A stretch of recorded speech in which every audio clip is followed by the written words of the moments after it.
Hi, I'm Doug Mackinnon. I own Long Beach United Boxing Club. I originally came to Long Beach in 1986. I grew up in Boston. I was part of the Boston hardcore scene. I played drums, and I was really fascinated with California since I was a kid. It seemed like everyone out here was like a surfer, skateboarder, BMX rider. Everyone knew karate, drove custom vans and lowriders and hot rods, and to me it was just the greatest place. That I'm like, oh, as soon as I graduate high school, I want to move out there, and I want to get into a band, learn how to surf, and just live the whole California dream. I bought a little Toyota truck, threw everything I owned in it, and just drove west. After I was here a few months, I met Joe Escalante, who was playing drums in the Vandals. Told him that I was here to be a drummer in a punk band, and he found it very intriguing that I would just throw everything I owned in a truck and move to California to be a drummer in a punk band. So he said, hey, you know what, I think I can help you with that. We'll audition. If you can learn our songs, you know, we'll go from there. That's kind of how I met everybody in Long Beach and became a Long Beach resident.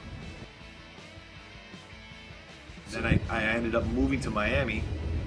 Initially didn't plan on staying full time. I was just there to spend some time with my parents.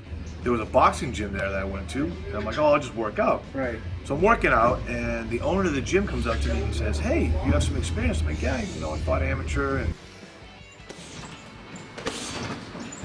well, I got a great idea. This gym that you're in now is not your average boxing gym.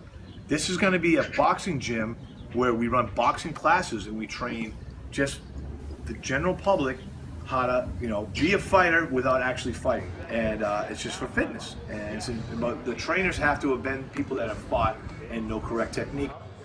You know, I'm out surfing with my buddy, Eric Sandin, who I knew through the music scene. He plays drums in a band called No Effects. He had come by the gym that I was working at, and I remember him saying, wow, this is a really good idea. This is a great, you know, new theory. He's like, yeah, imagine if you move back to Long Beach, we should do a gym like this. And then we're surfing, and I was complaining about the commute. I was complaining about not having enough clients. And Eric said, well, I guess it's time we do that gym we talked about. And I was like, oh, you were serious about that? And so I said, all right, let's go for it. And yeah. I wanted to have a lot of options.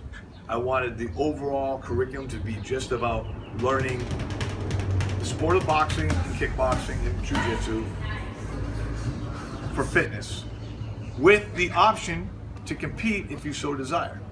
Right. That's But awesome. there's no pressure involved. You know, you can stay in those bag classes, and most people do.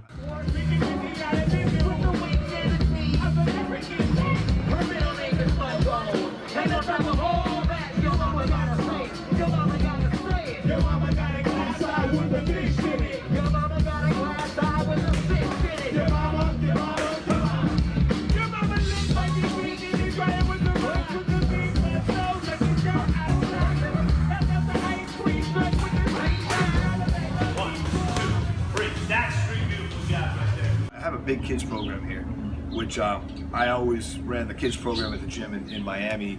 I was a school teacher when I graduated Cal State. That makes sense. And but I worked in a special ed program for kids that had behavioral problems here at Jefferson Middle School, and I loved it. And when I started doing the training at the gym, I ran the kids program, and I loved it. So I made sure that when we opened this gym, that the kids program was a big part of it.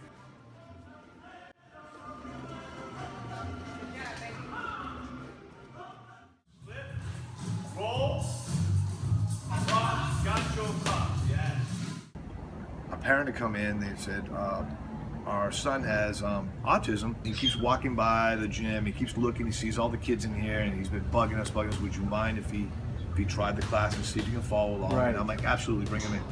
He comes in, and yeah, his gait was all kind of messed up, his coordination wasn't there, obviously focus was an issue. Right.